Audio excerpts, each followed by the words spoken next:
Death approaches. The scythe swings through. If you open this book, they'll come after you.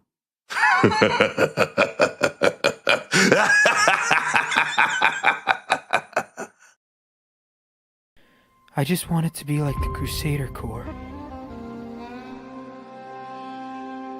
Like my father. I thought with my new powers I could be. But I failed. I let everyone down. I got people hurt. I just wanted to make the world a better place. And instead I made things worse.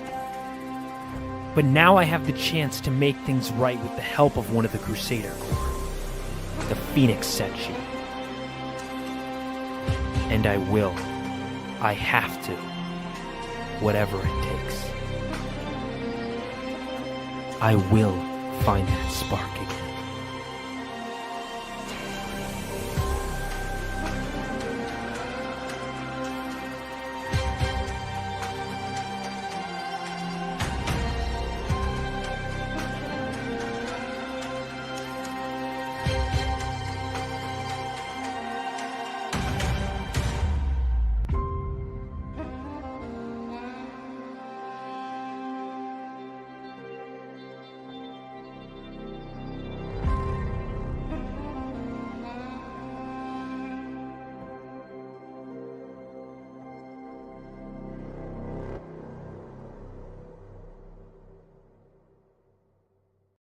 We call ourselves Phenomenova. Yesterday, the Stormbearers, a deadly group of mercenaries, took control of a nuclear reactor. Before we arrived on the scene, Galvanite, a superpowered teenage boy, attempted to stop them. He failed. His story ended there that day. Ours began shortly after. Today, I sift through the memories of that day. I will put the pieces together, and we will bring those responsible to justice.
Ladies and gentlemen, start your engines. Someone says, what's the future? Vaughn Coleman. Ladies and gentlemen, welcome.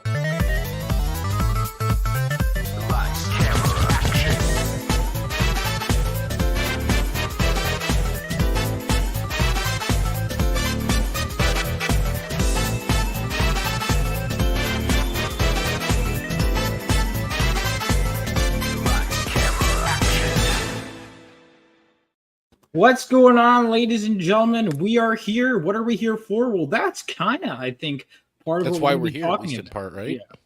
Yeah, I think we need to figure out what this show is going to be. But we know we like talking comics, we like hanging out, and I was Yes. like, you know what? I'll be there for this. Oh, exactly. I think that was it's kind of a. Going on, And Emily? not only is it, oh, there's Emily. What's up, Emily? Okay. Get some folks rolling in. Cool. Good to What's up, see you guys. retards? How you doing, Ronald? Like, yeah, we all kind of just wanted to have a show. We wanted to talk comic books. Friday night's a good night to do it. And that's the thing, though. Like, the whole thing is the intent behind it, I think, a little bit is to be very, the most non-committal comic book stream in the comic book streaming game, where we just kind of show up. Anybody can host. Anybody kind of runs with it. We just try not to stream over each other. And I think we were going to, it just kind of depends. Like, if we don't have a solid topic that we want to spend all night on, maybe we have a few topics here, try to spend a little time on them, chit chat, go over it. But I thought it would also be a good spot. I mean, obviously a place where we could go in depth on things. We could spend all night talking about creators. We could talk about tier lists. There's a lot of things we could do. But it's also maybe a good spot. Like if we have something, Or in-depth discussion. I mean, I want to do a dedicated show to in-depth discussions. But for now, I mean, whether it's related to this or something else, there's one I've wanted to do for a while. But we can talk about that. Yeah, I think that's kind of, I think we wanted to do a little bit of that here too. I mean, it's just kind of depends on where it takes us, and maybe whoever's hosting, or if we want to go off onto our own shows, maybe we use this show as a springboard to say, hey, I want to talk about this topic and like get a feel for the audience, get a feel if we've got people who want to talk about it, and then, kind of pull into Last Panel over on Lap's channel or Long Boxing on my channel or even on your channel, Vaughn, where we just kind of like, have a long form. Maybe not everybody may not be interested in talking about Phenomenova. Not to say that we love Phenomena. No, but you're right. I mean, you know what I mean? Kind of like I'm what? No, I get it. We want to talk about more stuff. I don't want to. Dude, what sucks? I wish I wasn't my own biggest. I wish when it was Phenomenova, when I searched it, that I wasn't 90% of the tweets talking about it. That sucks. Well, One day, you're. I mean, but I have 2 issues. So all things got considered, like 2 issues out there.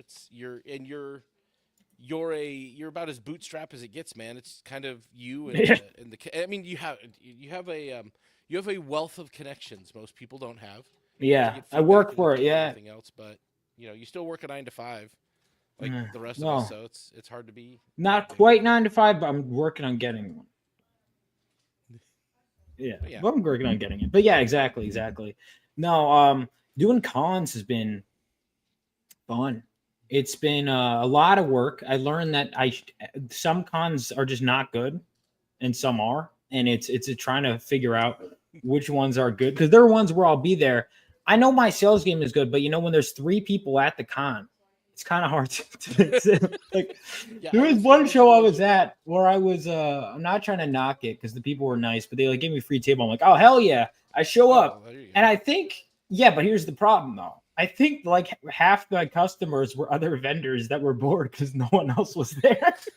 I mean, a sale is a sale, man. But yeah, I mean, I was like, wow. That was most. So whatever money we get, we barely scrape by. Whatever we got, we spent like they spent on me, I guess. So. But no, I mean I've had good shows too. It's been good. But next year I'm like trying to get to some big ones. I have some 2 that I'm locked down for that I'm very excited for. More to come. But yeah, this is exciting, guys. And I think we want to just talk stuff that's good. So I haven't been. By the way, I do want to see. You know what? I'll just do this on air. Let me see how many I have left. But Global Comics, if you guys don't have Global Comics, it's great. They had me on. I'm not on the front page anymore. I think they just did a deal with Marvel, so I guess I had to get booted. But I was there for like a couple months, so I'm honestly which was a pleasant surprise. They actually got to talk to the person who runs the community at New York Comic Con. It was great. She was like, yeah, everyone liked your stuff, and we wanted to promote this stuff. It was already getting good traction. We wanted to just keep it going. And I was like, hell yeah. I mean, do you get anything out of it being on there? Like, not a ton, but I feel like if I scale up accordingly, revenue, They do it based on how much you're reading, and that's the thing. If I had like a bunch of issues on there, man, Yep. It'd be worth a while. Just got to keep your nose to the grindstone with it, man. I've got to get. Actually, it's one of the things that Laps and I joke about occasionally. I do need to get him a mailer with your book in it because we're gonna review it before MSK and I review it. dude, MSK has. I lost money. I literally lost money on him because he lost the copy. I gave him another. We know better than that. I don't think he lost it. It's actually living underneath or inside of his couch. I think that's where most of his mail ends up. It's Probably. propping up something. It's definitely Whoa, propping up loud. something. Besides his Loud? ego. That was loud. Hold on. Am I loud or is Laps loud? Lapsed was loud. It doesn't Am I sound loud? loud to me. That's weird. Did you guys all? Did I give away all my access codes? I might have. For Global Comics. Oh, they gave you access codes. That's pretty sweet. Yeah. I was talking about like getting MSK on there so we could actually get him back into reviewing, which he's actually good at if he reads the books. Yeah, that would be ideal. I prefer he read my book before he reviewed it personally. You know, call me crazy. It's the other like Just- I know Laps will read it. That's why I've got like actually I think Well, here's the thing, guys. Not to shamelessly self-plug, but I'm going to shamelessly self-plug. I have a Black Friday sale. So the books themselves, so that means it's 20% off any physical order you guys get on my website now until through December 1st, Cyber Monday. So that includes merch, that includes everything. And then if you want digital copies, instead of $5 an issue, it's $2 an issue. Sign up for my email list. And make sure you guys get there. So that's right. You can, for less than the price of what would digitally be one, for $4, you can read Phenomenova issues 1 and 2. And then if you like it, you'll be like, wow, I feel like I robbed this man. I should give him more money. Well, you're in luck because you can buy plenty of stuff for 20%. So rob me blind, guys. Rob me blind. there you go. And then if you're worried you're a backer, you're like, Vaughn, are you selling them for a lower price than you did the backers? Absolutely not, because it's only 20%, but that includes shipping. So it actually doesn't mean that you're not getting a lower cover price than the backers. So don't wait, worry about that. You're not putting these up on eBay for 80% off before backers get fulfilled? No. That's revolutionary in the indie comics game. I just want to tell you. It's not. It's actually standard practice, believe it or not. But yeah, man. And I also want to update issue 4. Or issue 3. Sorry, my mind's always too far ahead. Issue 3. So my artist did have a delay. I'll probably make something official, but I want to. My artist's tablet broke, so we're like a week or so behind. And it looks like we're going to be a little bit behind schedule, possibly. Looks like a few weeks, but we're trying to move as fast as we can. We have less than 10 pages to go in terms of pencils and inks. And then from there, we just have to letter and get it to the printer. So we were hoping it was going to be set to go out before Christmas. Fingers crossed. I'm trying my best to get it out by the end of the year. Worst case scenario, it'll be in your hands early January, but I really wanted it out by Christmas. But if it is slightly late, I'm sorry. No, see, at least that's an explanation, man. Like, when you're a small scale indie dude, like that's shit, like you lose a tablet, like there it is. It is you're not Marvel. You're not just got Disney money to mail out a new freaking com whenever something goes to shit. So yeah, but some creators bother to actually inform their customers of what's going on. And that was one of the things that Bat Sauce kind of brought up that I was gonna maybe wait for him to get here, but we'll see when he gets in because I know he wanted to. It says volume up. I think your volume is fine. My volume? Yeah. It's. I mean, yeah. I think I sound all right, but I'll bring it a little closer here. But one of the things he wanted to bring up was kind of Mark Millar's intro into the indie space, which he apparently wasn't paying as much attention to. But I was on top of that shit from go. I was always been excited, especially when it's him and John Romita Jr. Like, let me see. Let me pull that out. So, and I gotta say, so you get your good team. Let me see. I'm getting it here. So the Soskas retweeted us, by the way. Cool. Oh wow, very cool. Right away. This was the first foray into it with Mark Millar and John Romita Jr. The Psychic Sam. This is like, what did he call this? Side hustle comic. So this is his. Apparently, as long as it's not part of Miller World, his contract with Netflix doesn't extend to him doing. I assume crowdfunds or something of that sort. So that's what he's been doing with whatever artists he can wrangle in, and it's been pretty interesting. Like, you got your classic Ramita Jr. art style, but the story was good. I won't do a Klaus full Janson inked it too. Anything here? Yeah, he got. Which weren't they a Punisher team? Klaus and JRJR? They did. They were. They were also a Spider-Man team for a minute, dude. Probably. I mean, some of my favorite. Like Ramita Jr. is as iconic as his father was. Like you see his art, and you just know it's him. Like there's. I have to agree. I recently got the chance actually. Oh yeah, let me look at that. Yeah, I read Psychic Sam. Did you read Psychic Sam Lapsed? No. I liked it. I enjoyed it. I don't really read much indie stuff. I need to read more, but I've been reading a fair amount. But yeah, I got to meet JRJR again. I've met him before at cons, but I got to actually talk to him for a bit. That's pretty cool. So he did there was a 9/11 thing, and he did that issue obviously. So he spoke at this event, and I came by, and then I talked to him, and it was really cool. And I didn't think to bring comics, but yeah, JRJR is awesome. That's really cool. But yeah, it's one of I think the thing that sticks out more to me, obviously the story is good, as the art is good. I don't have any worry about that, but how he came in and he brought this air of knowing what the fuck he's doing in the indie space, which even guys like Rob Liefeld and his Notorious Kickstarter, it was impressive to see, because he came in, he kicked this one off, did a standard run on it, and by the time the same day I got a fulfillment email, he drops his tweet about the next crowdfund he's doing. He's already got it backed up, and I would imagine by the time Conquest fulfills, which is kind of an interesting sounding story, he may, who knows, he may have another one. I can't believe the scale that he's writing at right now. Everything in Miller World is pretty much him. And if you go and look at the Dark Horse rack at your local comic shop, it's Mark Millar, with 10 books, all Miller World. What is it? Yeah, I'll confess. I think this and Vatican City were my first Mark Millar books. I've read it. I've seen adaptations of his work, but I've never actually read his work yet. I've got Wanted somewhere. I've got Vatican City was my first. Yeah, Vatican City was pretty cool. That one was definitely written like he sold a movie. He already sold the movie rights when he made it or something. That's an interesting vampire story for sure. That'd be kind of cool to see in live action.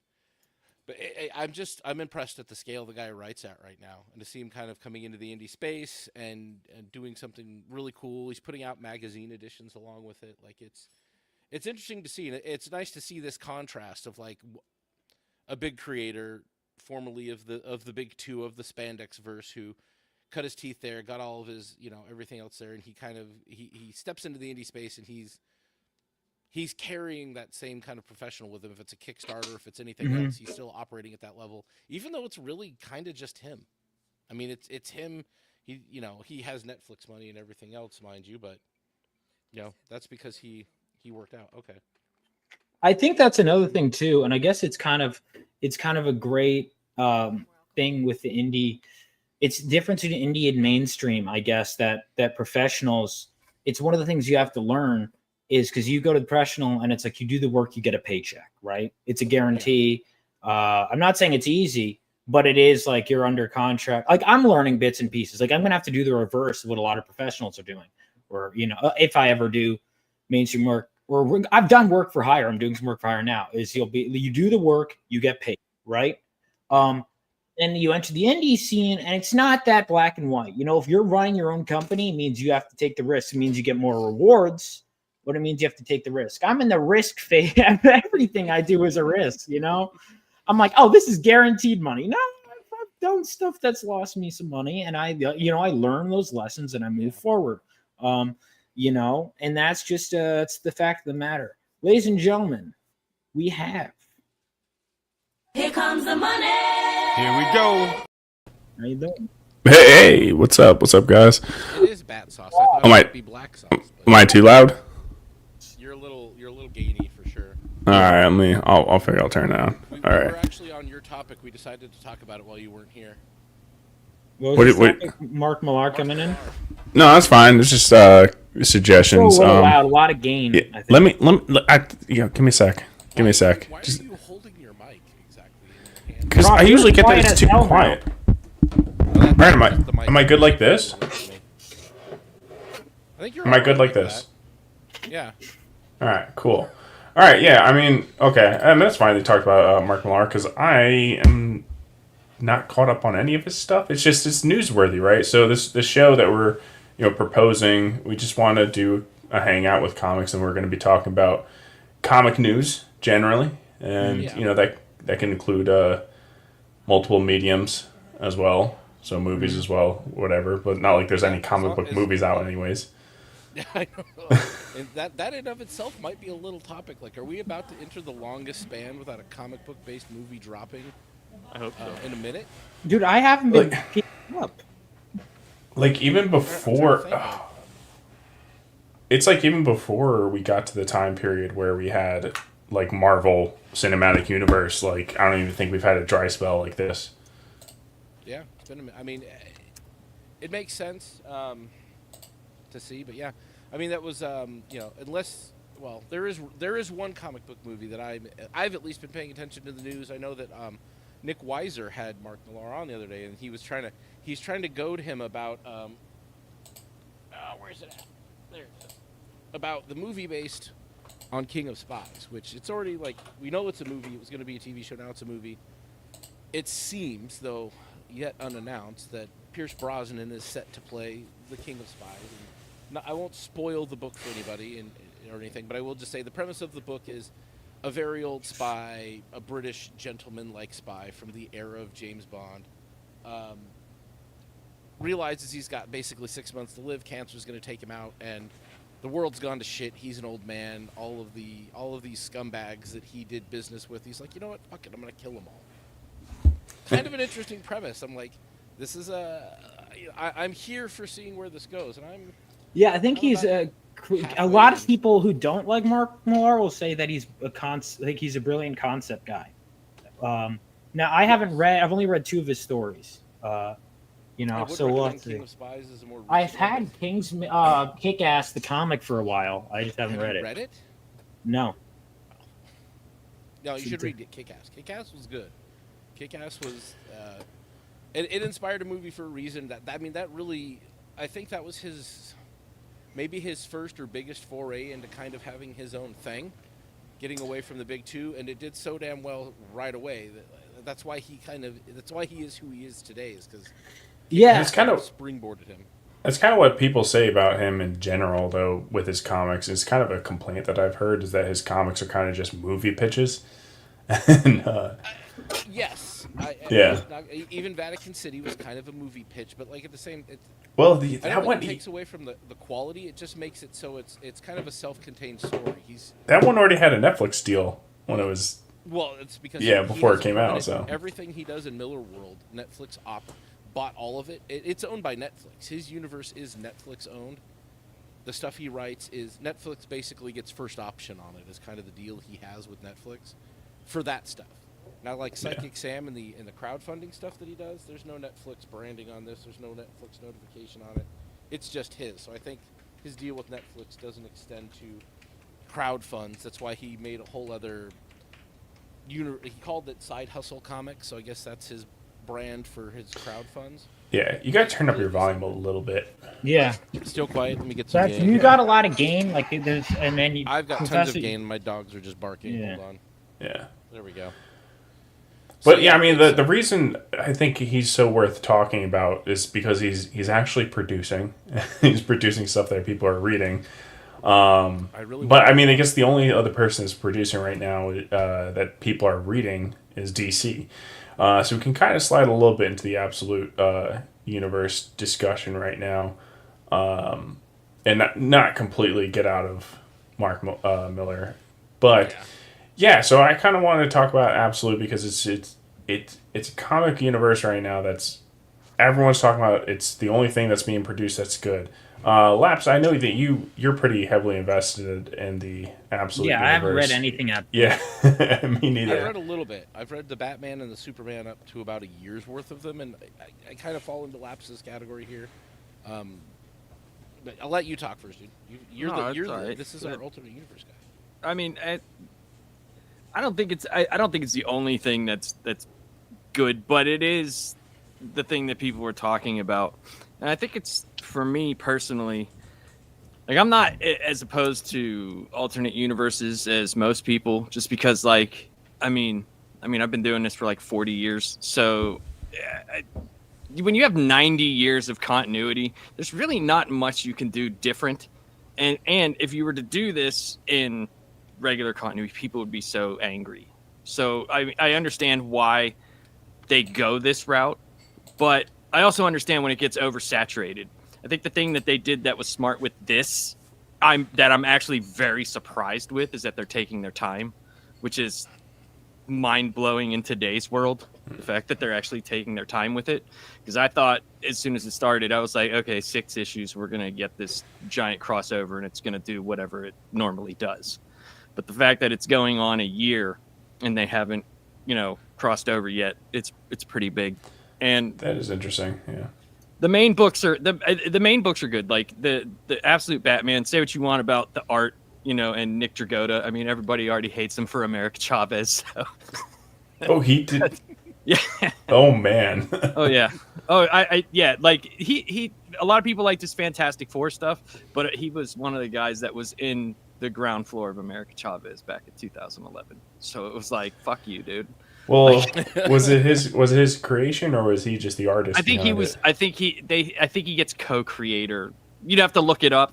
Yeah. I think he gets co-creator, but I know he was the artist for it. But I think he got co-creator on Hey, it. Batman that kills fighting the KKK in 2025 is groundbreaking stuff, guys. Yeah, no, seriously, that is one of the things.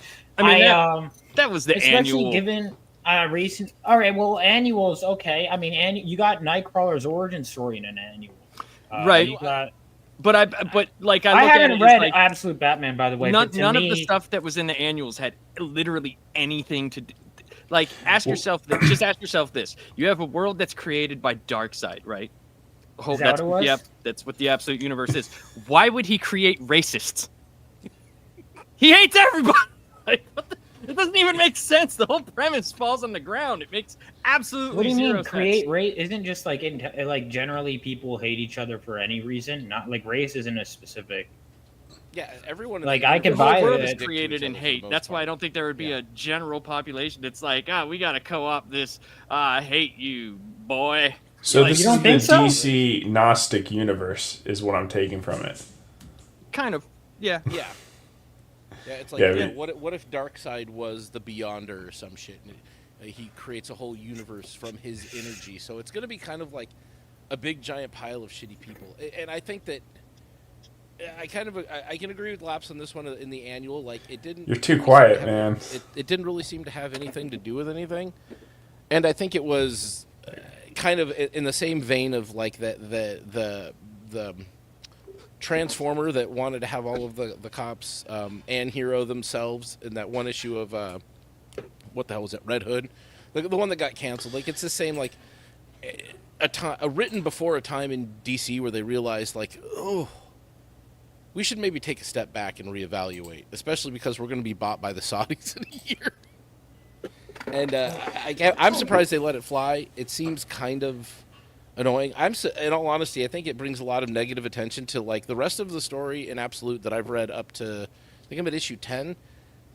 There isn't really any of that. Like, I'm very critical of the I'll say this is my opinion. Wokeness in books, and it isn't necessarily there. It is kind of an interesting take on Batman, or an interesting origin on Batman. We'll see. It tends to start to derive into it eventually. That's something I do notice. Yeah. Yeah, I mean, my whole opinion about the Absolute Universe, not really a hot take, but I'm like, at least I'm glad that it seems to be grabbing new readers, which is big. Yeah. The problem is it's just a gimmick. Like, it's all just gimmick. What if? Yeah, like how serious characters are they going to take it in the long run? You know. And that's not a long. Yeah, it's not a long run winning plan, especially to the culture, right? Like it's just reinforcing dead culture. And I'm like, you need to have new thriving stories in order to have a thriving culture. You know. Do you mean like outside of just being Batman, like something? Mm-hmm. Different. Yeah, like I'll be honest, like I've always had this mentality when I go and I would look in the comic shop. I'm like, I'll just go back to the older stuff. Like X-Men, that's what I did. And then I tried reading the new stuff. I'm like, hey, these what happens? The new X-Men, I don't. Dude, think the new there's a lot of X-Men people recommending fans it at the are they're like moment. different, and they'll like gaslight you into saying it's not really any different from before. And I'm like, bro, I read the comics it's not. last week, and they'll be like, that's a nostalgic talking. I'm like, dude, I wasn't even alive when these comics came out. It's nostalgia. What are you talking about? Yeah, I Like- mean, I gotta say that I finished Claremont's X-Men run finally like a couple months ago. Like what? yeah, I would say that definitely, like, if you just got off of Claremont's X-Men run, you don't want to read today's stuff, but maybe pull yourself back to the Onslaught era in the mid to late 90s. Some of them, maybe some of. I'm trying to think of another spot, like the stuff that came a little later, like just after Onslaught. Like, check out like Operation Zero Tolerance, think highly underrated crossover. Bastion, I think, is a highly underrated villain in the X-Men universe. Yeah, I mean, he was great in X-Men '97, and I knew nothing about him. Dude, his Bastion's premiere great. where he takes the stage there and what they end up doing with him is very interesting. It's probably the most interesting thing they'd ever done with Sentinels since Sentinels existed. Like, you took a kind of mindless robot that didn't mean anything so much other than kind of a troop to destroy. It's just something to watch Beast smash and Wolverine cut through and Cyclops blow up into like this. It gave it some sort of human element to it, something more visceral, like with it, something more threatening and concerning. I liked the Prime Sentinels. I liked what they did with Bastion the whole way around, and all the stuff that they did to kind of build the story made for a good villain. That would be somewhere else to jump in, I think, when it comes to like post Claremont. You're gonna want something maybe not today, but I still don't think there's a lot of people clamoring for today X-Men. Marvel is not there. Like Batsaw said, I think that DC Is that a Kino is a little bit more in the reference? spot where people Yeah. are interested in what's going on. Like even moving away from, like, I know Laps really likes Absolute Batman. I liked Absolute Superman a lot. I think that is a pretty engaging story. I like with what him. they have I like going on Absolute there. Superman a lot more than I like Absolute Batman. Oh, really? Don't think I thought you liked I just don't think that the take on Absolute Batman is as ridiculous as people think. When I'm missing like 2 years of Batman comics. I've read pretty much fucking everything, and I could show 2 you. years. I could show. I'm missing about 2 years of comics. Yeah, I'm actually on the look for them right now.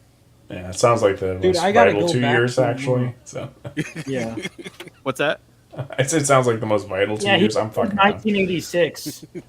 No, I'm just saying it's not the worst take I've seen or read. That's what I'm saying. Well, that's not an endorsement saying it's not the worst thing, but I know what you mean. But it's not to me, terrible. when they described it, I'm like, Batman, like his parents are still alive, right? No, his mom's alive. His mom is still alive. That was one thing I was saying. Like, this Absolute Batman, even though it's supposed to be Darkseid's kind of the shittier thing is though, universe. what would you do different for Batman? That's the thing. Like, what would you Okay, do let different? me. Not. But let So me ask a you would keep question. like his backstory the same? I would just not. Yeah. Well, I mean, they have Dude, I to, could think they of had like to do 20, something. I could Nothing think of was like selling. 20 Batman. Nothing was selling, and that's stories. not saying that that's a great. Okay, but this is, and I guess this is where things won't do anything different. Well, this is the thing is I think, and it was, even though a lot of the best things that came out of the comic industry echoed from Claremont's on, a lot of the worst too, like starting X-Men from #1, right? Good in the short term, but like even me, I don't read a lot of stuff that's on the shelf because I'm like, oh, what if I'm in the middle of a storyline, blah blah blah blah blah blah blah blah. And I think it started a habit of people that's ultimately going to be detrimental in a lot of ways. Like one thing I like actually is at cons there are people like because issue 1 is more expensive, 2 is cheaper, but I had 2 of my book is new reader friendly, and I've actually had a few people that are strapped just get issue 2. And I think that's good. And I think another thing that we have in this market that we should talk about, things like global comics, I think, and it could be great because basically a lot of the new stuff, Marvel's on there, DC's on there, there's a lot of manga on there. People can do their comic shopping on there, and the indies are often you could find just as easily as the mainstream stuff. Maybe most of the mainstream, and I'm going to call Images mostly mainstream. All right, like it is. Yeah, it's not really indie. It's like it's legally, but it's like independent creatives, but they are Images like the main. It's like Dark Horse. It's like the mainstream face of indie comics. Yeah. Like, But Yeah, I mean, that's you a know, good you still point. have a lot of, and this is one of another discussion we could have someday is like, was Image Comics a net benefit or a net detriment to the entirety of comics because of the raw amount of schlop that comes? I would say it was a net positive, but we learned that, like, when you try anything new, there's going to be massive mistakes, right? You can't just get like, okay, you could argue how many times, like, are we going to pretend like everything that came out of Crisis was good? Crisis was overall a net good, but like, let's not get like Power Girl, what they did with her, where they were like, oh, she's from Atlantis. She's from like, they didn't know what the fuck to do with this character. Like, that's not good. They just needed to give her a bigger boob window. I think that's all that Power Girl needs. There's nothing more to do there. Yeah, I don't want to get too. Well, let's bring it back to the absolute Batman. What would we do differently, right? And I you're gonna constantly hear me bring up manga in comparison, right? Where it's just like, well, okay, what if you got Batman but his mom survives? Like, well, we got like a completely different character, so why not just do a completely new character, new universe? It's like, well, that's scary. It's not reliable. We don't know if it's gonna sell. It's like, well, for sure. a lot of these things end up failing anyways. So why not just do something like manga is, and then you have a chance of a new IP flourishing. I agree with you It's there. like They definitely crazy. need to do new IPs, 100%. Yeah, for sure. Yeah, I mean, that's what I'm kind of saying. Like, they've taken zero risk in the mainline story. You just get bad writer after bad writer. That's what it's been for so long. And whenever you do something else, it's like they're not going to go out and create a brand new character. They very rarely do. So, like, if they're going to do something, and I'm not saying that's a glowing endorsement for it. That's not what I'm saying. People are going to read what they want to read regardless. It's just like, what I'm saying is, if they're going to do something with both universes, this isn't the worst possible way to do it. It's not it's not the worst thing. But you really think that they're just like, DC's not going to go out and create new characters? No, I know. I'd be so much more for it if they also had so a would I. flourishing. I think it would be awesome. Yeah. I will say, I do think we're just under a decade away from actually seeing that a little bit. When Superman and Batman hit public domain, which it seems they're on a terminal track to do, barring some sort of bullshittery and Disney-esque IP fuckery, they're going to hit public domain, at least the Golden Age versions of them, which is more than enough, in all honesty, for some people. We might actually I don't think so. You don't think people are going to approach these characters? Enough. No, I don't think. All right, so let me ask you, because what's going to happen is one of the things that is so cool about Batman is his intricate rogues and lore and the multiple Robins and all of that history. And I'm sorry, Batman on his own is fine, but so much of what is great about Batman came out after his beginning. Now, I need to read the original Batman, first. There's 13 issues of Detective Comics before Joker came out, and then the first main villain that he had, like, was Dr. Death, right?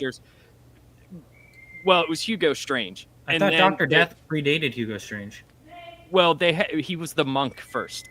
He was the monk that turned people into werewolves and vampires, who had Batman's first to-be wife turned into one of them, and then Batman goes up to their coffins while they're sleeping and shoots them in the face.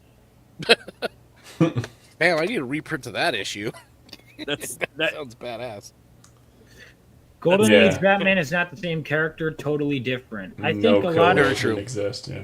I think the no-kill rule, and this is an argument I've heard. Now, I haven't watched Razorfist's full video, but he'll be like, Batman was a knockoff of the Shadow. Also, we should take away the one thing that makes Batman different from the Shadow, which is that he doesn't kill.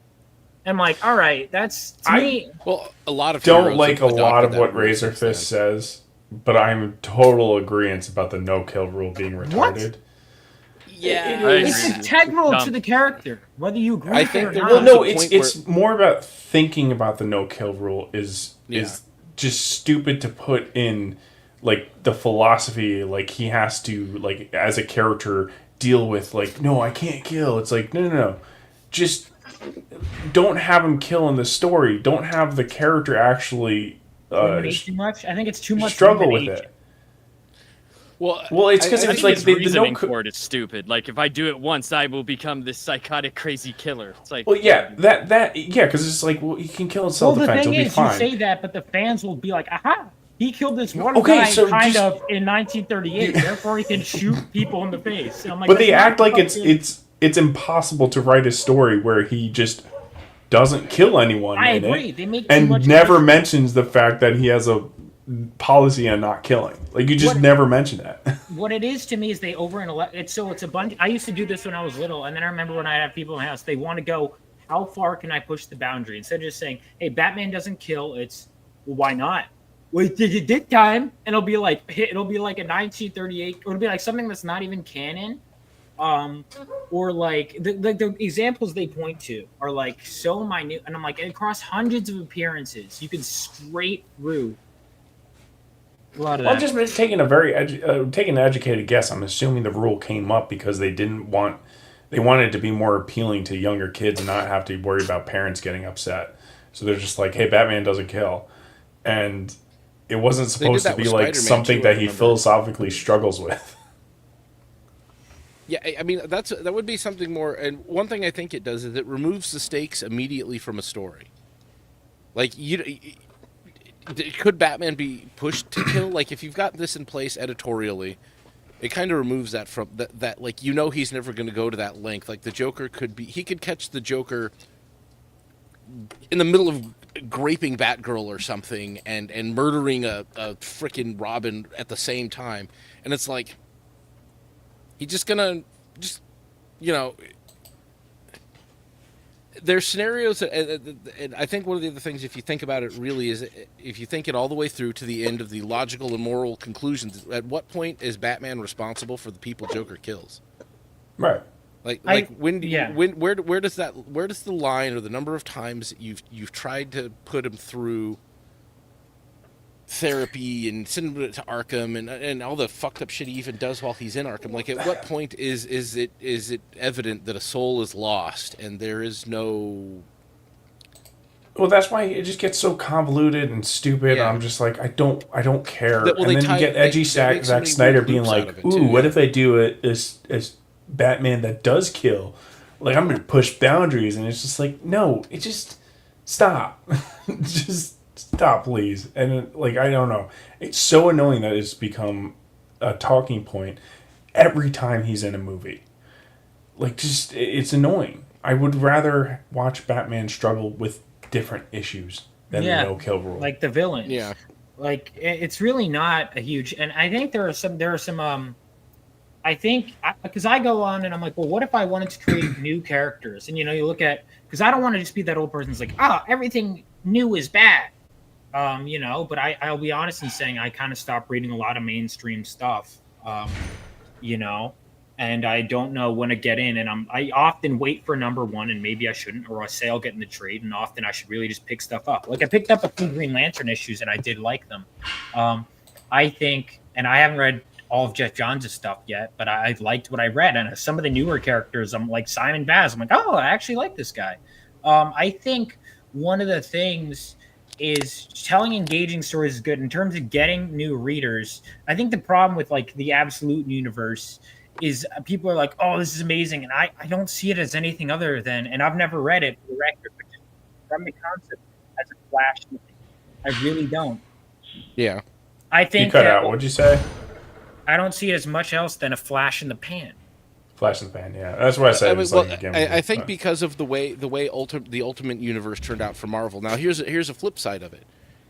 The fan base would love to see happen in the mainstream exactly what just happened in Ultimate. We've wanted Spider-Man fans have wanted Peter and Mary Jane to like have some vague form of happily ever after, and Jonathan Hickman went out and proved that in an alternate universe, one, editorial wasn't paying attention, and two, he can write a compelling story with Peter Parker being Spider-Man and a father, and it added dimensions to Peter Parker's character that I've never read before, like concepts and stories and thoughts that go on with Peter there. Like, it's finally, you're done with Peter Parker, the dipshit who can never get his life together and is the opposite of an inspiring man, yet an inspiring hero. And you get him being inspiring in all aspects. Like you can see a Peter Parker, and this is me speaking as a father, so it's a little different. Maybe it hits different for me, but I think that people could resonate with that Peter Parker as well. Like he's a good man, he's a good dad, he's a good husband, and he's out there being Spider-Man, and it's like he's an all around like good guy, and he's not like just a failure at life and good at being Spider-Man. Like Peter Parker was an inspiration. Well, they got Peter Parker right, because for a while there wasn't even as much Spider-Man in the Ultimate Spider-Man comic. It was a lot just about Peter, which was great too. It was awesome. Yeah. And so many fans, it was refreshing. It was refreshing. Yeah, so many fans would love to see that going on in the mainstream, but it's dead after 24 issues, and Marvel couldn't care less. Like Hickman was done, and they don't want to carry on because editorial didn't want that at all, and the fact that it outsold their main book kind of probably pissed them off. But from an alternate universe standpoint, that's something that a very different story, because we never got to see that. But it's something that could be they could pull what's going on there into the mainstream in a heartbeat, and Amazing Spider-Man, Undoing One More Day would be probably the highest selling Amazing Spider-Man in 20-30 years. But Batman didn't work when he killed pre-1940. None of us are saying that he should kill people, though. Not writ large or anything, but no one is saying we should. We're saying you have the no-kill rule, but don't have you don't have Batman to constantly have him ruminating over it. Yeah, exactly. Don't have him thinking on it all the time, and you can have it, but. Well, here's the thing: it normally doesn't. It's someone else comes in that's like a surrogate for the writer or these people, and it's like we've heard this argument. They did this in Nightfall in the 90s, where they had Azrael Valley. Yeah. We've already done this. But Zack Snyder doesn't know. Yeah, he definitely went a little bit psycho, though. Well, he was like the whole spirit of Azrael and all that. Yeah, I need to read underrated Nightfall costume, too. dude. Azrael's costume in the late 90s was fucking cool. Is that movie coming out? You're not off base though, Vaughn. You're correct. Well, Denny O'Neil brought him in. Like, even Graham was telling me that was their whole thing, is they were like, we want more edgy 90s stuff, like the Image characters. And like, okay, here's your Image Batman. And all the readers, they actually had to end that storyline faster because the readers were like, we want Batman back. We don't like this. So they actually had to speed up that storyline. Graham told me that. Yeah. And that was Denny O'Neil's response. So it's like, here's what you want. The problem is that the fans today, and now I still need to read Nightfall. I want to read like all 90s Batman. I keep putting it off because I'm too busy grading. But I think we're supposed to be reading Teen Titans. Yeah, we do need to read. I'm going to finish Invincible and read New Teen Titans, and we'll that's another thing. We're gonna go through New Teen Titans. We can go volume by volume on it, and that is on Global Comics. That could be something if the Comics Crusade crew, if we want to all join in that read, and we can make I that can part reread of it. That's in my Labs library. Yeah. Yeah. Oh yes, the new if you've got that in the library, lapsed by all means. Did you upload a bunch today? It's already. I didn't want to do it before this. I didn't know how long it would take. There's like 70 gigs of Kyle Rayner, of just that. I'm down with it. So I'm fine. Yeah, Laps and I have been reading and reviewing the Kyle Rayner compendium, kind of his intro to the universe. When he came in and everything, it's refreshing. Like, God, I miss that era so much, dude. I like getting some of these compendiums they've dropped. Like, I've got the Chuck Dixon Robin compendium, Tim Drake compendium 1. That might be the next one I jump into, because that's an era of. It's fun too. Gotham era. Yeah, that too. Dude, I think we should We'll take come this up time with to lists. just jump into the because we plan on doing every time We we should do the commit show. to doing it. Yeah. We're doing a segment of what we're currently reading, or like what we're Yes. about to read, or something like that, or just read. So Vaughn, what about you? I know you're busy with your comics. No, it's okay. I've tried to do some reading. I've just read Last Ronin 2. I got the chance to. I was at Granite State Comic Con. Actually, he said he might come on a show. I need to go back to doing interviews. But Tom Waltz, I talked to him and I asked him about. Have you guys read TMNT The Last Ronin? No. Yes, I have the hardback collected edition. So when they had I put Last loved it. Ronin 2 out, I was like, what? And then I had read. I loved Lost Years. And then I had asked him about it. I'm like, hey, I was talking about his process. I'm like, so last run in 2, I'm like, were you excited to do that? He was like, yeah, it was great that I got to do this. And I'm like, because I have to be honest with you, like when I first saw it, I was blunt. I was like, I was like, oh, this is just cash grab. I don't get it. He goes, no, I was excited to do this series. And the way he described it to me was he was like, it was almost like an end joke that they had those 4 new turtles, And he was like, then they were like, you need something out fast. And he's like, we told the story. And they're like, well, think of something because this is selling like crazy. And they go, all right, Lost Years, what did Michelangelo do? And what did the last one do over in there? Between, right? And they were like, all right, we have a special you got to do. And he just was like, they just would pound it out. And I think I need to read Lost Years. It's going to be a trilogy. Like sitting beside it's me. good. It's really good. It's comparable I have to the Last hardcover. Ronin. I really that's pretty high praise because Last Ronin was like Last Ronin got me so geared up for Turtles, and I still haven't gotten into it. But I know that like the IDW Turtles for like the first 5 or 6 volumes of it are like fucking gold. So that's on my very short list once I get some more stuff read. Yeah, we should come up. I have with, the like, first 9 volumes, and I haven't gotten the 10th, but it's pretty freaking good. And I think that's one of the things is there is stuff to read. Like I have long runs I want to read, a bunch of them, and I should try and finish some. But here are IDW's, TMNT, and I think it's tough knowing what the runs are, and that's why as an indie, it is hard to stand out, and people equate volume, but I think people want that bite-sized thing to come in before they commit. But I don't know, because then you'll say that, and then look at how big One Piece is. All you need is one person to buy everything. It's because there's a shit like this is the thing. It's just Japan's. They're not changing the way they do anything, which is sometimes works against them. But like they figured out a way to sell their comics, and it's by the animes. The main purpose of anime is to sell the comics. That's why a lot of shows there's only a season 1 because they really only care to sell the comic. Now, if it's popular enough to get a season 2, they'll keep doing it. But all of those shows, those episodes, are just bringing more sales to the comics because they're complete. Like they're the same thing, and plus, also people just get to the point where they're like, I can't wait. I have to find out the story, so they go to the comics, which has happened to me a crap ton. Which got me into reading that happened to me when I was a kid. Like, I mean, this is something that American creatives had this for a minute. X-Men and Spider-Man and Batman animated series, absolutely. It's funny. Those cartoons helped comics. That brought readers in. I mean, the only reason my dad ended up getting me read comics. Yeah, it helped me get into comics. Helped me read better. I fucking hated reading. Still not a big fan, but I force myself through a novel now and again. But those animated series absolutely brought people in. Like it introduced you to Spider-Man, Superman, Batman, and all of the the Flash and Green Lantern characters you didn't know about. But in the X-Men, I mean, that wasn't exactly true to Jim Lee's thing, but you kind of like you'd see these characters standing on a comic book store shelf, or more often than not for me I saw it on a grocery store end cap, which it's still one of the greatest crimes that comics has ever committed on itself, is taking itself out of end caps in grocery stores and fucking convenience stores and shit. Like if they were still there, they wouldn't have the problem with young readers that they do.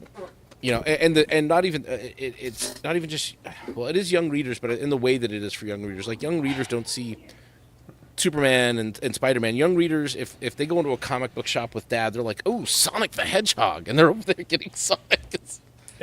Like every time I talk to my guy at the comic book shop, and I get my two issues of Sonic every month that come out with both covers for my sons. He's like, dude, I had to up another 5 of these. I keep selling out. Like, he's like, make sure that he always tells me, make sure they're putting them up and don't let them just keep them because those always go up in value. Those back issues are always selling. It's like, all right, I'll put them away, man. But kids aren't seeing Superman and Batman, Spider-Man. They're not seeing the big IPs. So like, no, definitely. What are kids going to be into? We can get back to because this is going to be a topic we're going to keep bringing up. We're going to keep talking. We should make a list too of like comics we want to go through for this. So I want to finish up Invincible, that series, and then I want to get through back through New Teen Titans. I think I'll make those my top priority. I'm always like, there are multiple series that I never finished. I'm very ADHD, so I have like this run of stuff. But the fact of the matter is, a lot of them you can stop at certain points and you can pick up. and Yeah. it's like, you know, I'm such an Invincible hater. I'm like the only one too. I see, kind of I want. like the I want to comics. read the comic. I haven't read it yet. It's on a compendium's on my list there somewhere, but probably after TMNT. Yeah, I got through because in Global Comics again, it's there. That's how I've been reading it, and then I'll probably get it after. I got through what is probably going to go down as one of my favorite comic storylines ever from it. And then afterwards, it was a moment where I'm like, this is mega cringe. If you've read it, you know what I'm talking about. And I'm hoping it picks back up from it. But I will say, first 70 something issues through the Viltrumite War, pretty good. Like, pretty good. You know, I like it. Now, but here's the thing. I'm trying to think. So if like we're talking the best runs, I think what is consistently every single issue is a banger. Is Frank Miller's Daredevil run and his life. Yeah, that's gonna be every single thing in here is great, all of it. And that's the thing. We could go through so many classic stories, and there's so many classics I haven't touched on. And with all that being the case, people might ask, why the new stuff? Why do we need everything constantly going? There's too many titles to pick up on. You know, what is, and I guess ultimately what it comes down to when it comes to the future of the comic book industry is we need new IPs to get caught up on.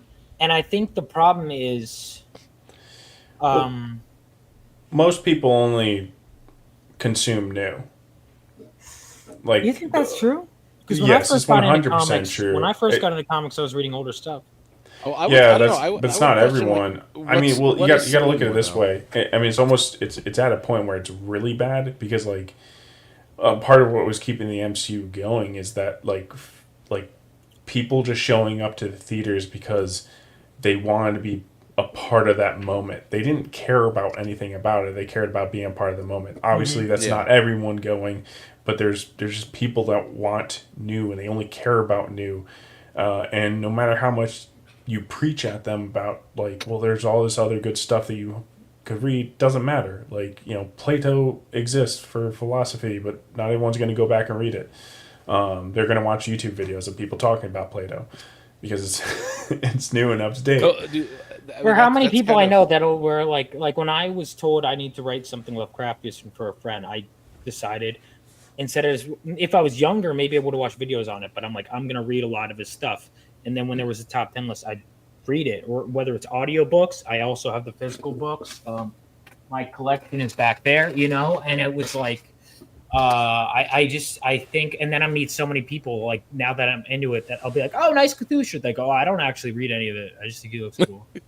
Or like I'll know people that like will create Lovecraftian related comics, and they can't even tell me like their favorite story in it. So I'm like, have you read any? Yeah, they like Lovecraft because they hear people say Lovecraft. His tentacles. Cool. Yeah, tentacles. Yeah, they hear people I play say Dungeons cool, and Dragons. They want to be a part of it. Yeah. Well, no, I mean, people are gay like that. That's I mean, that's bandwagoning, and sometimes sometimes it's nice if it's for. This is like, you know, people the argument, or maybe not an argument, but kind of the discussion around gatekeeping, especially with comics and fandoms in general. That like, you know, the bandwagoners, do they make it better? Do they bring more people in, or do they just cause problems within it and maybe confuse, especially like industries, especially with with social media these days? Do places like Marvel and DC get confused as to what their customer base is actually going to vibe with? Like, I don't think the consumer base for Ultimate or for Absolute Batman vibed with what Daniel Warren Johnson, both the Twitter thing he put out and the book he put out for the annual. I don't think people actually vibe with that, and I think it was at a detriment to the overall story. Like, if I was Scott Snyder and Daniel Drago working on that book, I'd be like, oh, fuck, why did you do this? Like, I'd be talking to DC editorial, like, guys, like, could you give us a little more warning next time? Like, we're trying to do something over here as professional creators, and this guy's over here selling some shit that doesn't help us. Like, we were on a roll, and now people are going to look at our book as if it's something that it isn't. So, you know, the crap was I was gonna say bandwagoning. It's good till it's not, right? Yeah. It's like most things. It's like you need those people that, you know, are more zealous or being kind of blind faith followers, right? Because they'll get people to come in more than the stingy purist. And it's good because it brings in actual readers, actual fans, until it doesn't, right? Because eventually it attracts. Yeah, there is a break even point care. on the bandwagoners and the people who are more interested in kind of seeming cool to whatever clique they happen to be vibing with, versus people who are actually interested in the movie or in the medium itself, like people who even read the, you always see the people commenting on X all the time. They have their hot take on a comic book character or something else, and I'm like, I can tell when they've just gone to Wikipedia and looked it up. You can take I used to do that. Look it up on Wikipedia. Yeah, we know. See, Von Coleman, the worst example. I'm kidding. He's young. See, sorry, audience. Von Coleman is 16, and he's still got a lot to learn about comics. He's getting there, though. We're really proud of the little guy. No, I mean, to be fair, though, most of my comic knowledge comes from YouTube videos. That's fine. I've been watching lore videos because I love lore videos. Even like the Warhammer universe, I've read very few Warhammer books, but I know a lot about the lore. It's super interesting. Same with comics. I've been watching like YouTube lore videos. They've kind of died out, and or maybe they're still alive. I just not my algorithm anymore. But maybe that's. I find it really interesting, but and also part of that problem is that, and Global Comics is helping with this big time. But getting the book, like, I don't want to find a collector. I just want to consume the story, But it's just like, what book do I need to go to? What do I need to find? Like, the way that the older comics were set up, especially, it's just so confusing. And every single little barrier you put in between getting the person into that story is just a detriment. And it's obviously, I think we're seeing a reflection of that now. Like you say, I think Global Comics is kind of a good bridge for that. It makes for an interesting point to bring people into the comics. And I think that's, in all honesty, I agree with you a bit on the lore videos. That would be actually an interesting, like, a lore conversation to have. Probably makes it easier to read them too, because like in the 80s, you had to, like, if you were getting subscriptions, you had to pick, like, do you want Amazing Spider-Man, Spectacular Spider-Man, or as I had to get Web of Spider-Man because I had no money. But like, you had to pick between all those things, and sometimes the stories ran into other books and you didn't know. That was, that was always hard to follow. That was so a hard you're right. thing It about was very newsstand. hard to follow those things. And I mean, that's where comic stores, I think, really did bridge the gap. I think it was, but like, that's the thing. Like, I remember I first got into comics. It was newsstand shit. Like, I saw the second, Onslaught Impact for Amazing Spider-Man. It was one of the first books I bought for myself. My dad had bought me, my first comic ever that I got was Jim Starlin's Silver Surfer Warlock Resurrection. My dad got that for me. My parents would give me comics and things. My dad was a big Silver Surfer fan. So but the first book I bought with like money I had in my freaking pocket, and I remember exactly where I was. It was where was it called? It was Cortez, Colorado. And I was in a grocery store there. I don't even remember what the grocery store was called, but I remember like sitting there flipping through. They had an end cap at the end of an aisle, comic books the whole way through. One half DC, one Marvel. I'm sitting there and they got Spider-Man and the Onslaught Impact issue 2, and I picked it up and I read it. And maybe it's me, but this is the one thing that, like, I really think people, if you're looking to get into comics, like, I think you just dive in. It doesn't matter where you are or what it is. Like, you show up in the middle of a story. Today, you can go to a comic book. It isn't always a good idea. Well, it's a terrible idea. People say that, but I would also. I don't think that it is, though. Not doing it, but I've read a few issues of Green Lantern that just sporadically, and I've had fun, and then it makes me go back sometimes. So that's what I I'm saying. Like, do that more. The problem is that, and I think the problem is that. You don't have an issue with people just diving in. It's either they get issue 1 or issue 2 with your book, right? But even when you get more, but it's just like, here's my point though. Claremont, just jump into DC. It's like, okay, which one? Like, but if you look at Claremont, the way they would write back then was every issue was someone's first issue. Every issue. Now that's it is why best you had the footnotes. If it was best, we start with Giant Size #1. Now, granted, they still have that in some thing today. I think there are a lot of problems. I think ultimately we want to see the DC characters who let us succeed, and I think there is some good stuff. Fact of the matter is, you can never read everything, right? And there's more entertainment out there. I think, I actually think like that YouTube videos and stuff helped me get into comics. I think that's great. Absolutely, yeah. Great funnel. I think the problem, and I think we're still doing that in a way today. I think the market is changing. The internet is huge, and something like global comics, I think, is great, and needs to be bigger. I think that's where more people will find their way now. Is in like I was saying, like even though I came in the middle of like the fucking Onslaught story, in the middle of the Spider-Man story with Ben Reilly and Peter Parker, what it did do is I was interested in the character enough to pick it up. It helped me be interested enough in the character to I went back, I started going off and buying the whole Onslaught crossover, figuring out what was going on. Yeah, but you picked a good one. Talking to people at the shops and it sounds like you picked like a decent one, right? Whereas it's like, hey, go just to dive into it, and then they pick up like some 90s comic and they're just like, what is this? And then they're just like, okay, never touching this again. So that's the thing though, and that's why I think that it was important for for grocery stores to still have those, because grocery stores didn't deal in the weird shit that we see on the shelves today. They dealt in it was Spider-Man. It was like you're getting at least a mainstream character that people are going to. There's already going to be kind of a built-in interest. You watch the cartoon, like the X-Men issues they had there. Oh, X-Men's over here, and here's this weird dude. He looks like Magneto but Hulk, or roided out Magneto. Like, what the hell is this guy? And like, you see it, you get kind of interested in it, you look through some of the footnotes, and that was what kind of started me off. As I went through the footnotes in that issue of Spider-Man, I'm like, oh, first I need to go get the issue before this. So I go over to Atomic Comics, I'm like, I'm looking for this, and you talk to the people in the store, because you don't know where the hell you're going. They'll point you in a direction. That's hard, though, man. That's hard nowadays. But I know what you're saying. It back is when nowadays. when I was yes. Yeah. Exactly, but like today, global comics would be that. It's going to facilitate finding that kind with of what thing. with what you spoke on though. Like, does everybody have that guy, or because that's how I've told this story many times. My first comic that I bought was in 1985. It was Starman. After the invasion, yeah, Starman. It was Starman. No, I have no idea. Because it was 5 cents. Yeah, I don't know who Starman is. It was 5 cents. And I was 10 years old. So I was like, oh, cool. Like, this is, the art looked cool. But there was, guys in there like, hey, if you want to read something, try this out, or try, I don't know if there's that left when you get to the digital space. So you have to maybe use, like you guys said, the YouTube videos and stuff right, like that, and maybe find what you like.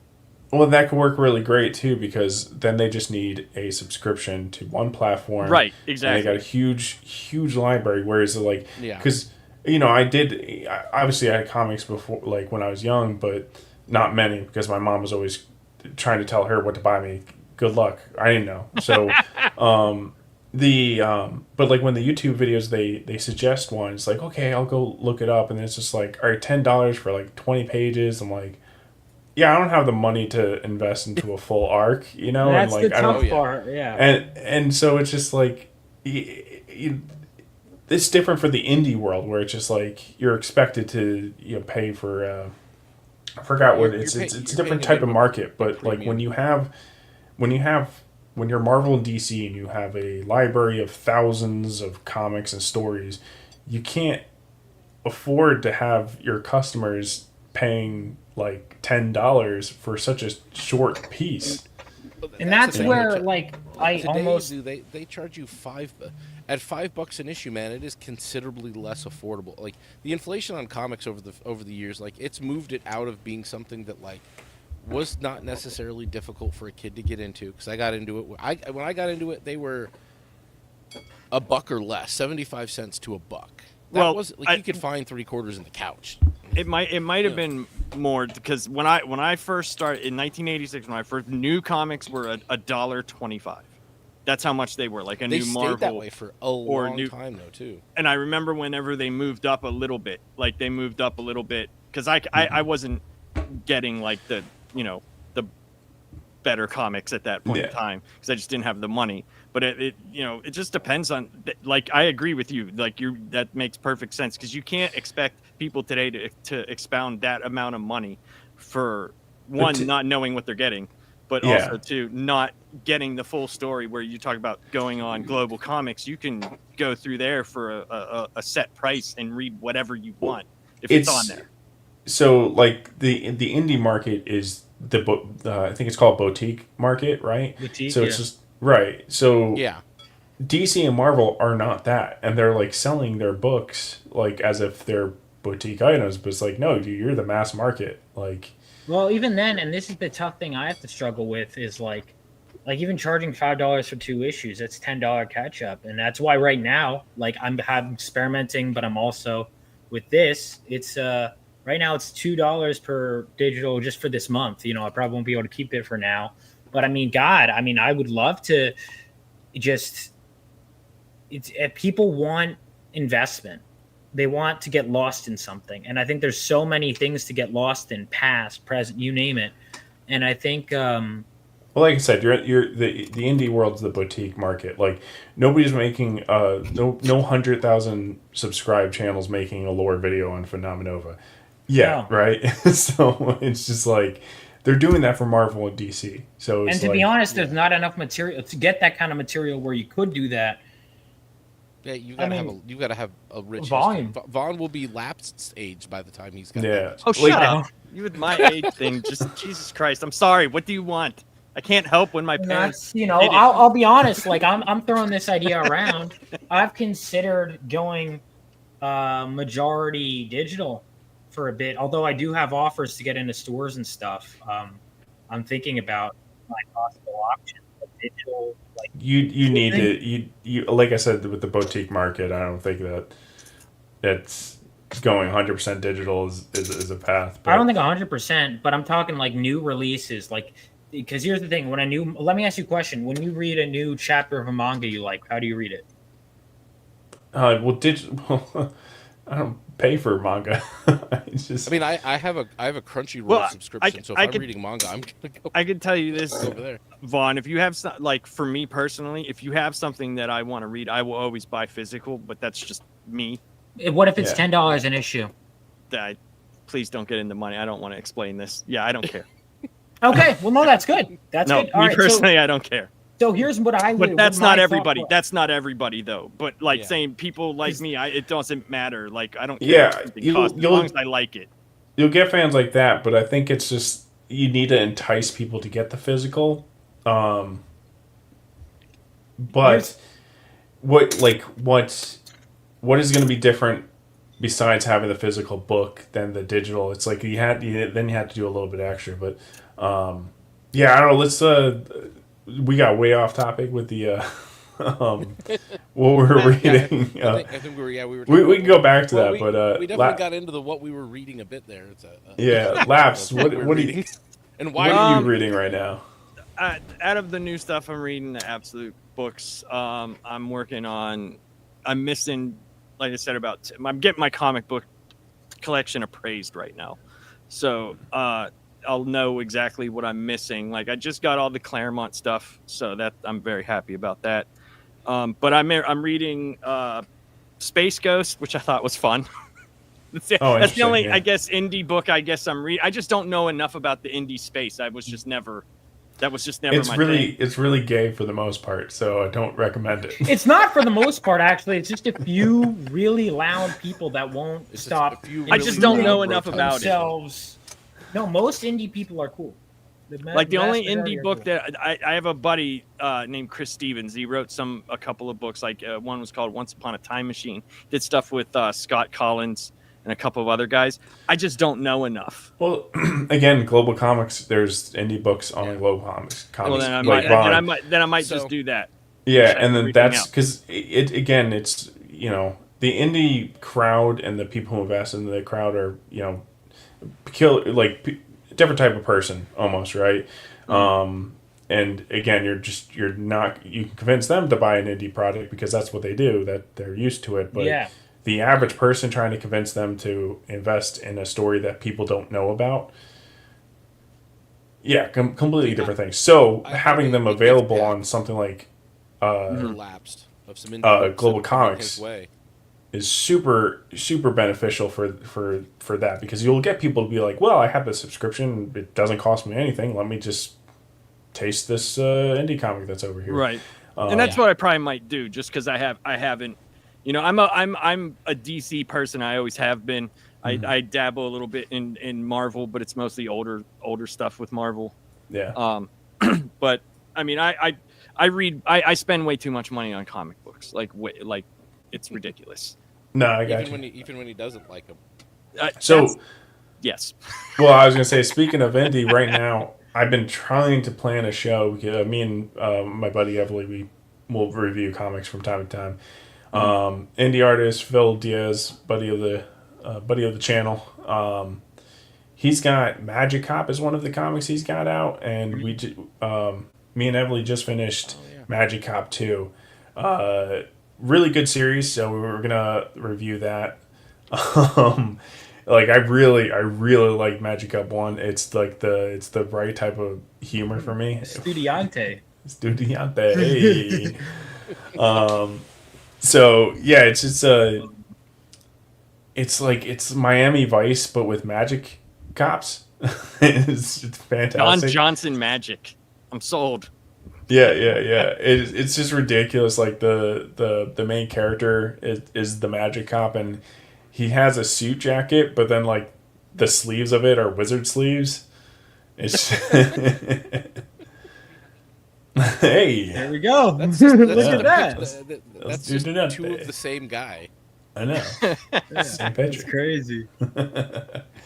Besides that, you know, me and Emily, we also review a lot of the Rippaverse stuff. And what did we just read? I recently read Great War Separation, and very recently just finished Horseman 2. Or no, just Horseman 1. It's the second comic book. It's Horseman 1. The Chuck Dixon comics in the Rippaverse, fantastic. And Horseman, that's what I've been told. After reading Horseman #1, I'm like really sold on Horseman. Like this character. I remember I was there for the announcement, but I never read it. It's I think it's more of the Punisher stories Marvel wouldn't let him tell, and he's like, yeah, I'll do Horseman with that. It's the Punisher meets Captain America. Oh, okay. Yeah. It's fantastic. Like I can't wait to review this one, because this was like the concept and the potential where the story is going to go. I'm like freaking sold. I finished that one 2 weeks ago, and I was like, I was really into it. Great War of Separation has been really good too. Great War Separation was great too. It's a much more fast paced, and it's also a lot more like it's a whole war, so there's a lot going on. Yeah, well, so it's not as personable. It's a war that's also kind of Chuck Dixon world building for Eric July's universe. Like, you know, which is probably smart to get someone like Dixon to do. That's very smart. 100%. Well, it's also something you don't want to start with too, because you know you need that one person. Right. At this point, if you're doing it on your own, yeah. The main character at the Great War Separation is Brian Solari, which is one of the characters that pops up in like almost all the comics. Right, like personality wise, favorite character in the Rippaverse. Dude is awesome. It was great. He's been great in Great War Separation. So again, can't wait to review that one. We're really behind on our reviews. And I mentioned earlier before reading the new Teen Titans, which man, I'm like kind of really excited to talk about that, because a lot of the like dynamics. The Wolfman era New Teen Titans. Yeah, Wolfman Perez. Okay. Yeah, so it's like really old comic, but like damn, I feel old as shit. It's not that old. It's 1980. Really old comic, right from your youth. Hey, I didn't make the joke. You made the joke on yourself last. Well, Bronze Age, right? Yeah. Look, I've been reading like a lot of indie, right? So no, it's okay. I've been. All right, kid woke up. I'll try to be back. I hear it. Yeah. So a lot of things to talk about that. Besides that, and the Tome of the Reckoning finished that recently. It's by a guy named Dio. Great book. All right, later, guys. I'll let you know. I'm going to talk about. But if you guys need the new Teen Titans, I have my own scans of that. If you need one. Nice. It's on Global Comics, but I'll keep that in mind. Also, just sent you a code for for Global Comics. There's also this really cool book called Phenomenova on Global Comics. Well, if you want me, I'll buy it from you. I'll buy it. I mean, I was going to send you issue 1. I've got 2 copies of issue 1. I would say that I don't mind. Like, dude, like I actually have issue 1. Like, and I 2 really don't mind. All right, well, I'll send you the free code on Global Comics Put it anyway. this way, dude. I probably spent like over 30,000 this month on shoes. He has an addiction, Vaughn. We'll have to talk about that on another 30,000 this month. Yeah, I trade in like high end Jordans. You see my collection. It's ridiculous. Oh, you sold? I thought you were saying... No. I spent. Wow. Me personally. But that's like, that's like... Why would you need those, though? That's like 3 weeks. He's a Jordan's trader. He's secretly... He's so one thing that nobody knows about Laps... Come in my house and tell me there's not enough space. You don't want him coming in your house. Yeah. Well, I mean, if I'm saying it like that, then obviously not. Yeah. But like, walk into my house. I was just gonna say that, like, whenever Lapsed and MSK are on the same show, Lapsed is actually the blackest person on the stream. I just want everybody to know that. Which is sad. Which is very sad. Yes. Let's see. I'll jump on to what I am reading this month. It's almost not necessarily the same thing every month, but what have I been getting into? So, I've been reading King of Spies, which I'm halfway through. That's kind of what I'm into now. My wife actually wants to read this, which is weird, so I'm going to try to finish that up so she can get her hands on it. I told her it was going to be, there would maybe a movie coming up with older Pierce Brosnan as a, it's kind of like Sean Connery's The Rock is kind of what I see. If everything is true that they say about him being in the movie, it's going to be kind of like not a Bond movie, but it is a Bond. It's like his farewell to Bond, like The Rock was Connery's farewell to Bond. In that kind of sense, that's kind of, I think that's how other people are selling it for Millar, but I think he likes that other people are trying to sell it that way for him. So, interesting story there for sure. What else have I've had a pile of stuff I've been digging into. I've been reading a shit ton this month. So, Laps, what would be your best underappreciated omnibus that you have? Oh, out of the ones that are just here? Yeah. Or out of the ones I own that are just here? I don't know. Underappreciated. Oh man, I don't know. Probably like Doom 2099, because I think Doom 2099 is actually a fantastic story. Out of the 2099s, like that, a lot of people didn't care. The Doom one I thought was actually great. Oh, Doom. Doom, yeah, Dr. Doom. So let's see here. There's the rest of it. So. One thing I'm always reading a ton of Conan. I got this. This is the Savage How was Sword that? Reforged. This is good. Dude, look at the colors on this. So they took like, let's see. This is Barry Smith. This is all of Robert E. Howard's old stories, basically. And they did a good job of bringing modern color into it. Like it looks fantastic. Now the stories. Very good. I mean, obviously, this is Robert E. Howard's OG Savage Sword of Conan. They're just Titan is going back, doing remastered colors. They all look really good. You know, the art is obviously fantastic and iconic and classic. Really good stuff going on in there. And then let's see.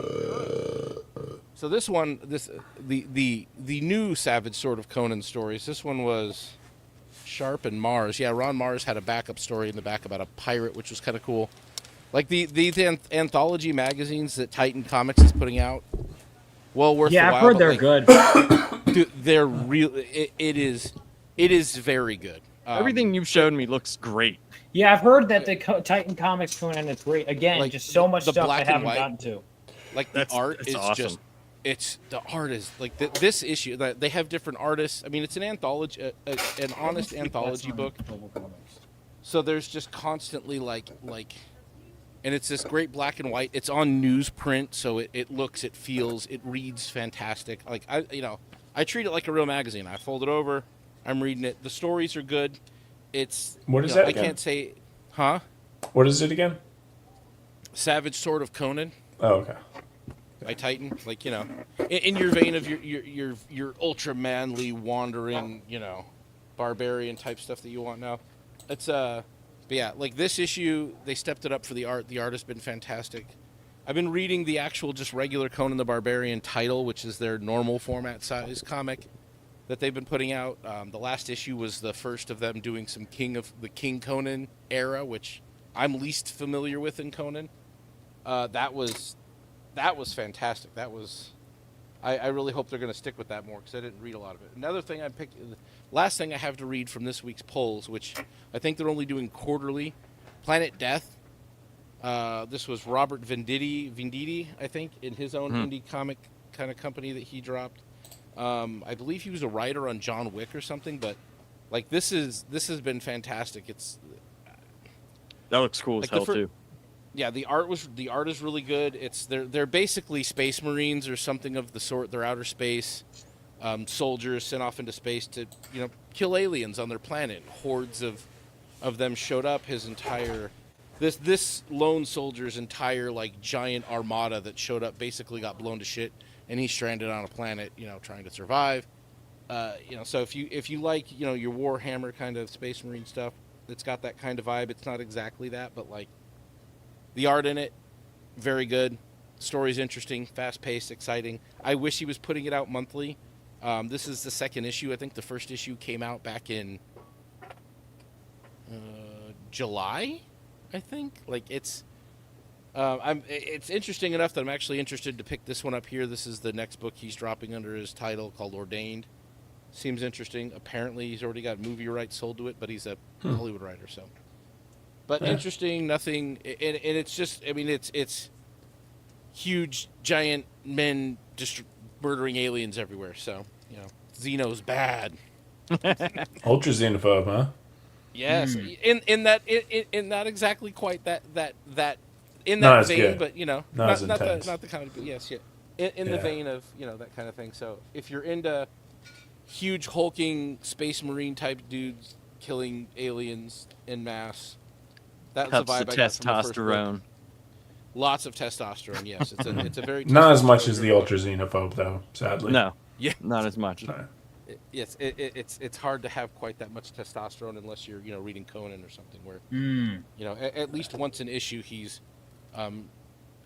taking women as his own or something of the sort, I suppose you could say. And I'm surprised, even in the modern stuff, you'd think some of these guys, some of these writers, Jim Zub is the main guy writing it, but other writers come in that you wouldn't necessarily think are going to do it, but they will.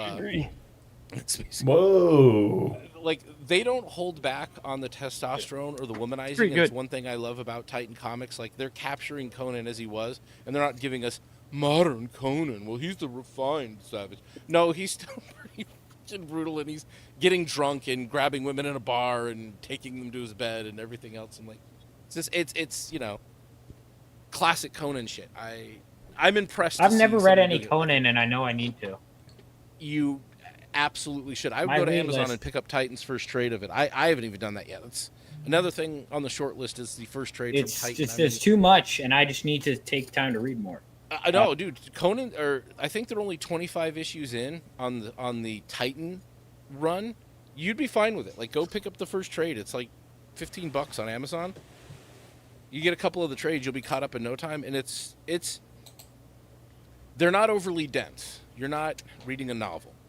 It's written like a fast-paced action comic. You're getting a good story, good characterization, world building for the era.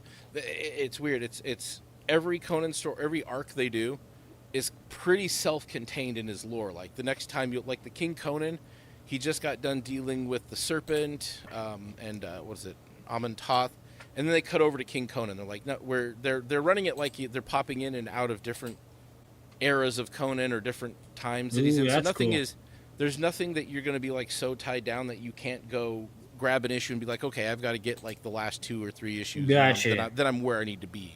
Or that you can't just pick up a trade and get the whole story they're saying. There isn't anything that like, it's so, there aren't 25 issues of continuous one arc or era or area of the Conan time. And I think that's kind of the way like even a lot of the books were written. Like, they were always kind of just moving around. They'd have an arc of a story they'd want to tell, and sometimes he'd be in, up in the Viking world in the Norse, dealing with the Norse gods, or he'd be in different parts of the world. He'd be in, in sub-Saharan Africa fighting, Zulu shape changers. Like, that's kind of the cool thing about the characters. Like, they move him all over the place and have him deal with all kinds of different characters, cultures, magics, gods, whatever. And, they just tell a good story out of it and they move on to another thing. But that's the main character that I'm most into right now, and what I'm reading a ton of is Conan. Yeah. No, I think we're at the point. We went over a little over an hour and a half. So yeah, we're trying to, The Battle Beast, I would say that's a great read. Battle Beast, we're on hiatus, and the Long Halloween, the last Halloween, that's good too. Is it good? In terms of indie stuff, I wish there was more monthly that I was grabbing, but I will say, Band of the Crow, love that one. Oh, absolutely, Band of the Crow. Adored Band of the Crow. I would say V. Ken Marion's Soul Striker. I got to talk to the writer too at New York Comic Con. Great book. I'm not just saying that because I'm friends with that's the tough part, is when I'm friends with a lot of creators. It's like, I met the artist, right? You met V at Heroes Con. Yeah. V's great. Or I guess they were co-writers together. Those are my two recent favorites. I'm trying to think if there's anything else. But solid stuff. There's some really solid stuff in the indie scene. Dave Brink's Perfect 10, Genuine Comics, that is my number one still series. Although Soul Striker I see as having potential getting up there. Same with Band of the Crow. I remember Soul Striker. I missed that. I may or may not be getting him to do an issue 4 cover. He's a fan of Phenomenova. Oh, he was going to do an issue 3 cover, but he couldn't. The deadline didn't work out. But it was fine because he was like, I want to draw your main character. I'm like, here's the problem. Main character is barely in issue 3. So he's going to be making his return in issue 4. So I'm glad the deadline didn't work out. So because I got a Narwhal cover instead. I remember the art on Soul Striker was his art is unbelievable. I really wish I would have been able to back that one. Like, I can't believe the mainstream hasn't picked him up to do something. He has. He's doing Green Lantern, dude. He's been doing DC books. Right, he's doing Green Lantern, yeah. I thought that's where I read some of his stuff on the show. Yeah. All right. Well, I think we should call it here. All right. Keep this show a little bit concise. Like you said, I think we were pretty concise tonight. Yeah. I think we. Yeah. No, I think we did. We rambled For the extreme lack of planning, even though we'd weeks in advance, we're like, we'll do it this day, and then silence. We're also busy. Like we said, this is the least committal comic book stream in the game of comic book streaming. We're gonna. Yeah, it's a hangout, and it's not that serious, but it's but we're gonna try to keep it entertaining. So, if whoever's out there, like, share. Yeah. Stop on by. See you guys next time. Peace out. And if you guys haven't already, check out, we got the 20% off sale on my website. So see you guys, and have a great rest of your day. Peace. We call ourselves Phenomenova. Yesterday, the Stormbearers, a deadly group of mercenaries, took control of a nuclear reactor. Before we arrived on the scene, Galvanite, a superpowered teenage boy, attempted to stop them. He failed. His story ended there that day. Ours began shortly after. Today, I sift through the memories of that day. I will put the pieces together, and we will bring those responsible to justice.